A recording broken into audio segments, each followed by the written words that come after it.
네, 이슈 플로우 시간입니다. 미국의 12월 CPI 지수는 예상치대로 둔화된 것으로 나타났죠. 이렇게 다행히도 지금까지의 가파른 금리 인상의 가능성은 낮아지게 됐습니다. 그러면 어제 발표된 12월 미국의 CPI 지수 차트를 통해서 보다 자세히 살펴보도록 하시죠. 네, 먼저 맨 위에 올 아이템즈, 이걸 보시면 전반적인 CPI 지수를 나타내는 지표인데요.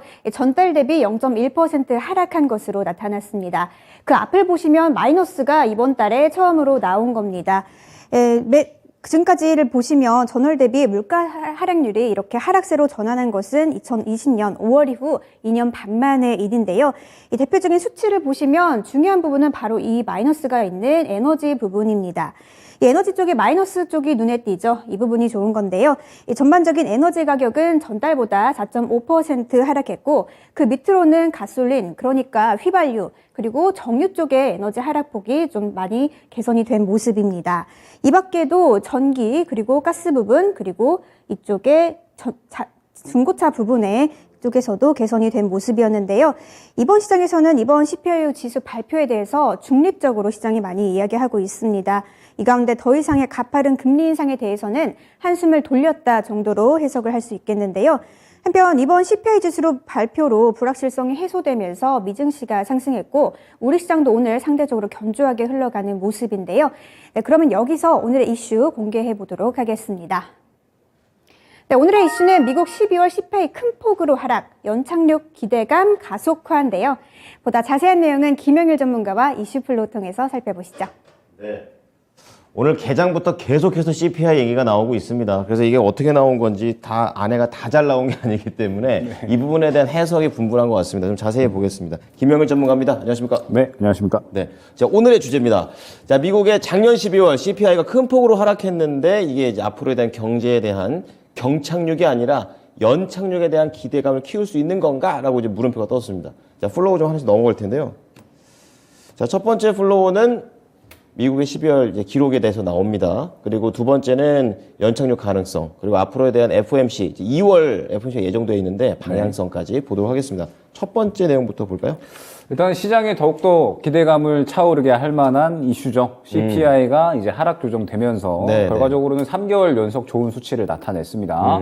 잠깐 이제 또 이미지를 보게 되면 CPI가 이제 전월 대비 0.6% 하락을 하면서 이제 이 7.1%가 그 전에 나왔었잖아요. 네네. 그래서 이제 전월 대비 0.6% 파란 선입니다. 네, 이제 더욱더 이제 하락한 모습을 보였고, 그 다음에 이제 밑에 이 자주색 선은 무엇이냐? 에너지와 식료품을 제외한 근원 CPI입니다. 그러면서 근원 CPI 같은 경우에도 계속적으로 하락하는 모습을 보여주고 있죠. 둘 다 좋네요. 네, 둘 다 좋게 나왔습니다. 그러면서 이제 이 고점을 찍었었던 부분이 이제 9% 넘었었던 이 구간인데, 이 6월부터 계속해서 쭉 하락해주는 모습을 보여주고 있습니다. 이제 약간 추세라고 봐도 되는 거예요? 추세적으로 이제 어느 정도 좀 하락을 하고 있다라고 봐야 될 것 같고, 역시나 뭐 가장 큰 원인은 아까 우리 이제 은성 앵커님께서 말씀을 해주셨던 것처럼 에너지 가격이 계속해서 좀 조정이 많이 나오고 있다라고 봐야 될 것 같아요. 네, 워낙에 좀 많이 올랐었기 때문에 이제 점차적으로 조정이 나오게 되면서 이제 결국에는 에너지발 인플레라는 키워드가 이제 핫했었잖아요. 맞아요. 그런데 에너지 가격이 조정이 나오다 보니까는 그만큼 이제 CPI도 상당히 어느 정도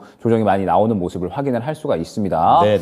12월 달에 휘발유 값이 상당히 좀 많이 떨어졌다라고 하거든요. 그렇더라고요. 네, 그래서 이제 에너지 값에 대한 이제 이러한 부분들 계속적으로 나오고 있다라고 봐야 될 것 같고, 그러면서 이제 이 CPI, 근원 CPI 다 하락을 하다 보니까는 시장 이제 완전히 좀 좋아지는 것이 아닌가 이렇게 이제 기대를 하실 수가 있습니다.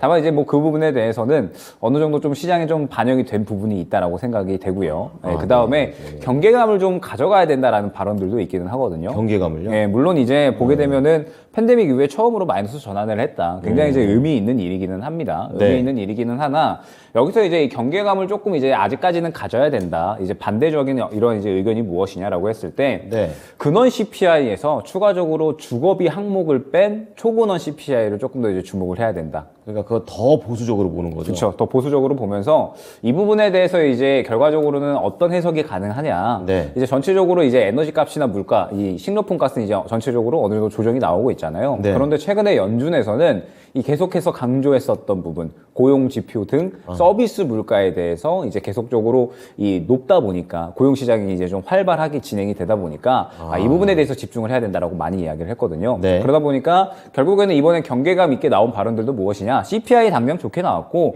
근원 CPI 좋게 나왔다. 그런데 이 부분은 역시나 에너지 가격이 조정이 크게 나온 영향이기 때문에 여기서 우리가 조금 더 실질적으로 이 시장에 대한 부분들 안정성을 갖기 위해서는 네. 고용 시장마저 그리고 서비스 물가마저 추가적으로 더 안정을 보여야지 이제는 완전히 연착륙에 대한 기대감을 가져갈 수가 있을 것이다 라고 이제 이야기가 나왔거든요. 네. 그 말은 아직까지는 지금 당장 CPI가 좋게 나온다라고 해서 안정할 단계는 아니다라고 생각을 해주시면 좋을 것 같아요. 그렇군요. 완전하게 뭐 지금 현재 상태에서 결국에는 이 서비스 물가마저 안정을 보여야지 전체적으로 또 어느 정도 이 시장의 안정을 보일 수가 있는 거고 이 서비스 물가가 이제 인플레이션의 마지막 상승 압력이다라고까지 이야기가 나오고 있는 거거든요. 그래서 지금 현재 이러한 구간들을 봤을 때 점차적으로 진행이 되고 있는 것이 아닌가. 네, 제 생각 그런데요. 예, 네. 점차적으로 이제 물가 조정의 단계를 이제 거치면서 이제 계속적으로 이 근원에 대한 부분들, 그러니까 이제 CPI부터 해가지고 에너지 가격 조정 나오고, 그 다음에 이제 근원 CPI 지수 조정 나오고, 그 다음에 초근원 CPI 지수까지 이런 식으로 이제 나아가는 단계가 아닌가 생각이 됩니다. 조심스럽네요. 끝까지 보자 이거군요. 그렇죠. 끝까지 예, 보자. 예. 완전히 아직까지는 안정할 단계는 아니다라는 거고. 이해했습니다. 예, 그렇기 때문에 이제 아까 말씀드렸던 이 표, 네. 지금 이제 보게 되면은 연료값이 엄청나게 크게 하락을 했잖아요. 16%라고 읽은 거예요. 예, 16.6% 네. 이제 하락을 했는데, 네, 그러네요. 예. 예, 이 부분이 역시나 뭐 가장 큰 영향이었다라고 생각이 되고, 이제 우리가 집중을 해야 될 부분은 무엇이냐? 네. FOMC가 곧 다가옵니다. 그렇습니다. 그러면서 제가 이제 많이 말씀을 드렸던 게, 실질적으로 CPI가 나오더라도 시장은 엄청나게 환호를 할 것 같지는 않다. 네, 네, 예, 맞아요. 실제로 오늘 시장도 그렇게 재미가 있지는 않거든요. 그대로 맞네요. 예, 썩 그렇게 재미가 있지는 않고 네. 역시나 파월 의장의 발언이 지금 현재 중요한 거고 연준의 이제 스탠스가 중요한 거거든요. 때문에 이제는 FOMC를 기다리면서 네. 과연 이제 이 연준이 어떻게 태도를 조금 바꿀 것인가 이 부분에 기대감을 가져가야 될 것 같습니다. 네, 지금 FOMC 회의 앞두고 연준하고 또 시장에 있는 전문가들하고 의견이 좀 다릅니다. 이제 그런 상황들이 좀 좁혀질 수 있을지도 봐야 될 것 같아요. 자, 두 번째 플로우입니다. 자, 연착륙 가능성. 그렇죠. 이왕이면은 경착륙보다 연착륙으로 잘 좀 지나갔으면 하는 마음입니다. 좀 볼게요. 어떻습니까? 네, 일단은 뭐 가장 중요한 부분일 것 같은데 네. 워낙에 연준에서 그동안에 올해 금리 인하는 없다라고 아예 이제 못을 박았었잖아요. 맞아요. 네, 그러면서 굉장히 강경한 태도를 유지를 하고 있고 최근까지도 이제 이러한 발언들은 이어져 왔습니다. 다만 이제 긍정적인 부분들은 굉장히 이 시장의 어떤 이 긴축 기조를 늦추는 데 있어서 굉장히 네. 이제 강경한 태도를 보였었던 몇몇 인물들이 약간 이제 발언을 조금씩 바꾸고 있다라는 점. 그렇더라고요. 네, 대표적으로 이제 이 연은의 블러드 총재가 네. 굉장히 이제 매파적이고 강경한 그러한 인사였거든요. 거의 입에 칼 물었죠. 예, 입에 이제 칼을 물고 이제 시장 투자자들의 배신감, 기대감을 완전히 조금 배신하는 그런 발언들을 많이 했는데 맞아요. 최근에는 연착륙에 대한 발언들을 굉장히 좀 많이 하고 있습니다. 놀랍죠. 예, 가장 이제 매파적인 인물이 그런 이제 발언을 해주다 보니까 이제는 연준의 스탠스도 약간은 바뀔 수가 있지 않을까라는 그런 기대감이 약간 좀 떠오르고 있는 것 같아요. 네. 그러면서 이제 결국에는 이 과정을 좀 보게 되면 CPI 지수는 지금 현재 계속적으로 고점 찍은 다음에 하락을 하고 있고 근원 CPI마저도 마찬가지로 이제 하락을 하고 있습니다. 그다음에 연준에서 중요하다고 했던 부분이 역시나 이 고용 지표인데 최근에 고용 지표마저 임금이 둔화세를 보였죠. 맞아요. 그렇죠. 그랬죠. 그 부분이 중요한 것이고 지금 이제 보게 되면은 임금 상승률 추이거든요. 그러면서 이제 임금이 계속해서 낮아지는 모습을 확인을 할 수가 있습니다. 그러니까 지금 우리 시장에서는 이게 계속 낮아져야 좋은 거잖아요. 그렇죠. 낮아져야지 예. 실질적으로 연준에서 집중을 하는 서비스 물가에 대해서 이제 이것마저 조정이 나온다면은 아무래도 인플레이션 정점은 어느 정도 확인이 된 게 아닐까 이렇게 이제 기대를 할 수가 있는 겁니다. 네. 그래서 추가적으로 임금 상승률 둔화는 더 이어질 것으로 기대가 되고 있거든요. 왜냐하면 그래요? 최근에 고용 시장에 대한 지원율이 더욱더 높아지고 있습니다. 공급이 높아지게 되면 당연히 가격은 떨어질 수밖에 싸지죠. 없고 예. 임금이 낮아질 수밖에 없다라는 점, 이 부분이 중요할 것 같아요. 그래서 네. 최근에 또 이 기업들이 경기 침체에 대비해서 비용 절감 노력을 상당히 또 많이 하고 있기 때문에 이 부분에 대한 효과가 나타나게 되면 추가적으로 고용 시장은 조금 더 안정을 보여주지 않을까. 그러면서 이제 연준의 부의장 출신인 이제 이 프리스턴대 경제학 교수 엘던 블라인더 교수가 있습니다. 그래요? 그러면서 이제 이분이 뭐라고 이제 발언을 했냐면 예.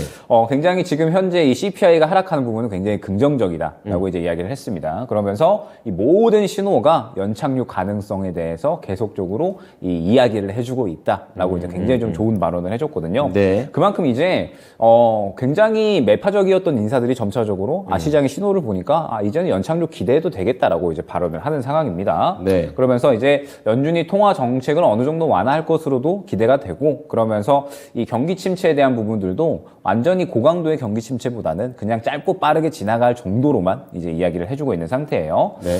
물론 이제 걸림돌이 없는 건 아니거든요. 아직까지 해결이 돼야 될 부분이 있습니다. 뭐 이제 이 임금에 대한 부분들도 그렇고, 그 다음에 이제 이 IT 기업들이 지금 현재 감원 규모가 아직까지는 낮거든요.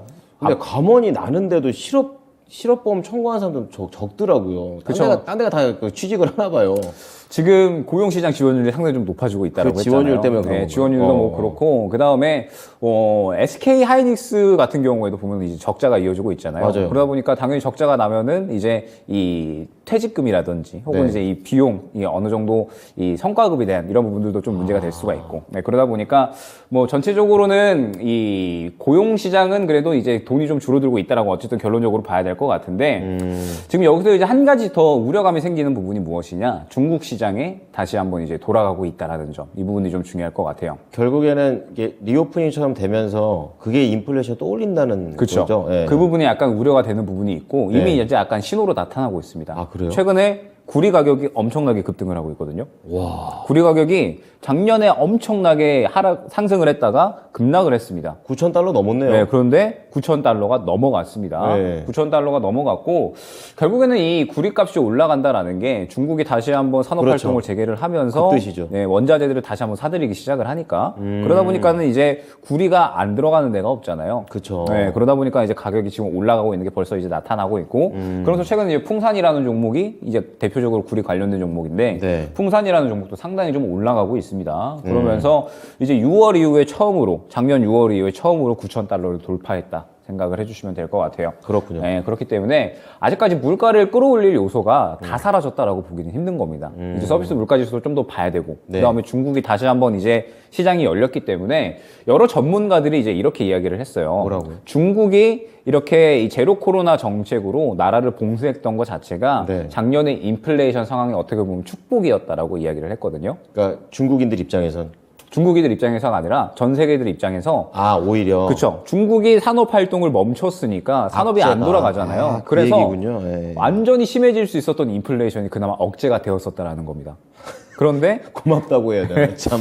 고맙다고 해야 되긴 너무 네. 애매할 것 같긴 하지만, 예. 중국이 이제 경제활동 다시 재개를 하다 보니까 이게 또 인플레이션을 다시 끌어올리는 요소가 되지 않을까. 기름값도 올라갈 거고, 각종 원자재 값도 보면. 올라갈 예, 거고. 예. 예, 그러다 보니까는 이 부분에 대한 우려감이 치솟아 오르고 있기는 합니다. 다만 어찌됐든 지금 당장에 나오는 전체적인 지표들, CPI, 근원 CPI, 네. 뭐 초근원 CPI, 고용지표, 뭐 그 다음에 추가적으로 이 연준의 어떤 스탠스, 전체적으로는 이제 이 신호들을 좀 어느 정도 나타내주고 있다라고 보고 있거든요. 네. 그렇기 때문에 그래도 최소한 이번에는 그래도 덜 매파적인 발언 정도는 그래도 최근에 지표 괜찮았으니까 맞아요. 한번 이제는 뭐 가능성 정도는 보여주지 않을까 연준에서. 그러니까 반짝 지표가 좋았던 게 아니라 아까 그렇죠. 표에도 보니까 지속적인 게 좀 있잖아요. 그렇죠. 좀 기대를 해봅니다. 예. 뭐 연준에서는 그동안에 CPI는 중요한 게 아니다, 고용시장이 중요한 거다라고 얘기를 했는데, 네. 고용시장도 결과적으로는 이제 조정이 나왔잖아요. 그렇죠. 그렇기 때문에 이번에는 그래도 그렇죠. 어느 정도 기대감을 가져도 되지 않을까 생각이 됩니다. 네.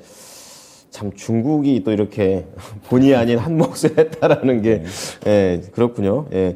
우선은 이제 관련해서 연착륙에 대한 가능성, 어쨌든 좋은 점도 있지만 우리가 봐야 될 변수들까지 딱 정리를 해주시니까 이제 확실하게 좀 알겠어요. 그러면 이제 시장의 방향성, 이거 조금 더 자세히 볼까요?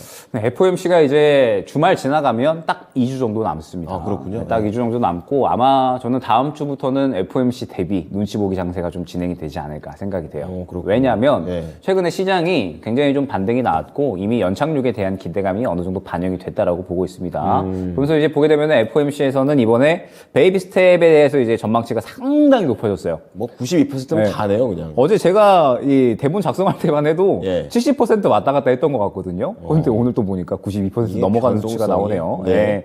그러면서 이제 베이비 스텝에 대한 기대감이 완전히 올라왔다라고 봐야 될 것 같고, 그 다음에 역시나 중요한 부분이겠죠. 네. 파월 의장, 연준이 어떻게 발언을 하느냐. 과연 이제 금리 인하에 대한 기대감 혹은 이제 연착륙에 대한 기대감을 끌어올릴 수 있는 발언들을 어느 정도 해주느냐. 이 부분이 예. 중요할 것 같습니다. 네, 네. 그러면서 이 FOMC가 진행이 되고 나면 베이비 스텝을 진행한다라고 가정을 했을 때 4.75%가 되거든요. 그러면 이제 금리 목표치까지는 거의 도달을 했다라고 생각을 해주시면 됩니다. 그럼 남은 이제 오랫동안 FOMC에서 올릴 수 있는 것도 한 25bp씩 계속 이렇게 자잘하게 올라갈 확률이 크네요, 그럼. 그렇죠. 네. 약간 길어지면은 5월 정도까지.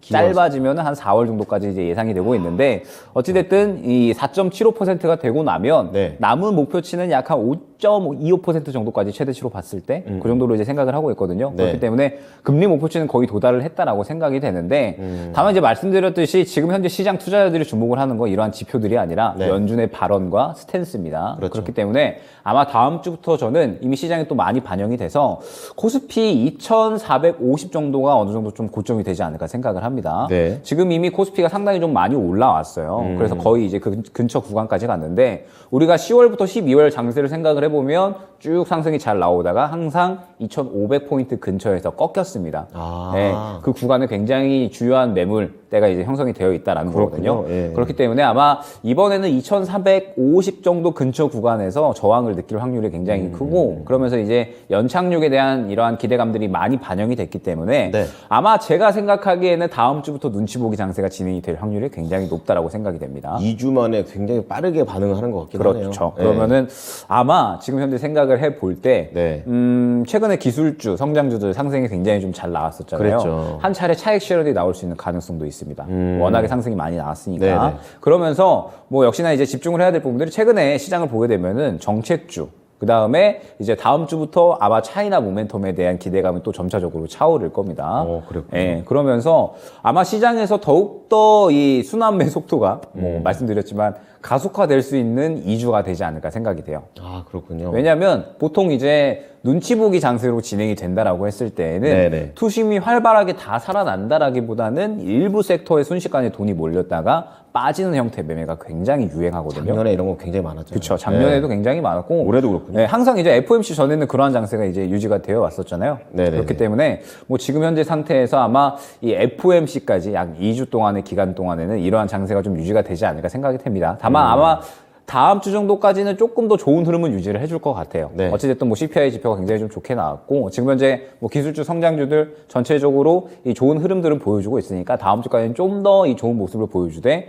FOMC 전주에서는 이제 슬슬 조정. 완전히 눈치 보기 장세로 이제 진입을 할 것이다라고 생각을 하고 있어서 네. 그런 구간에 맞추어 가지고 다음 주까지는 뭐 계속적으로 활발한 적극적인 매매는 충분히 가능하다라는 점. 네. 다만 FOMC 전주 들어서는 슬슬 이제 FOMC를 대비하는 매매를 진행을 해야겠죠. FOMC 대비를 해서 이제 그때는 아마 저는 차이나 모멘텀 쪽만 이제 계속해서 돌지 않을까 생각을 하거든요. 그래서 계속해서 강조드렸던 여러 가지 종목군들이 있으니까 그쪽 종목군들을 보면서 순환매를 준비를 하게 되면 뭐 이번 FOMC에도 무난하게 지나갈 수 있지 않을까. 그러면서 FOMC에서 만약에 연준이 이 스탠스를 좀 변화를 해준다라고 하면 비둘기적인 발언을 해준다라고 하면 네. 코스피는 다시 한번 2,500포인트를 돌파하는 그런 시도를 좀 해줄 수가 있겠죠. 굉장히 또 긍정적인 그림들은 지금 여러 가지 지표들이 또 기대할 만하게끔 나와주고 있으니까 네. 너무 이제 부정적으로 생각할 필요는 전혀 없을 것 같습니다. 긍정적으로 보되 지금 이미 시장에 좋은 점들이 많이 반영이 되었으니까 조금의 보수적인 관점은 약간은 필요하다라는 점을 이제 안내를 드리면서 적극적인 매매는 진행을 해도 될 것 같습니다. 한 FOMC 대비해가지고 한번 이슈 플로우에서 또 그것도 좀. 예. 그때는 또 시장 분위기 봐가면서 네, 이제 세부적으로 좀 한번 잡아주세요. 12월, 네. 12월이 아니죠. FOMC 전까지 2주 정도니까 그러니까요. 2주 정도 동안에 또 섹터가 굉장히 빠르게 순환매가 돌 거거든요. 그렇죠. 그러면 이제 그때마다 순환 돌 수 있는 섹터들 잡아드릴 수 있도록 하겠습니다. 그렇답니다. 예. 자, 그럼 오늘 오후 3시에 또 공개 방송 예정되어 있는데요. 어떤 주제입니까?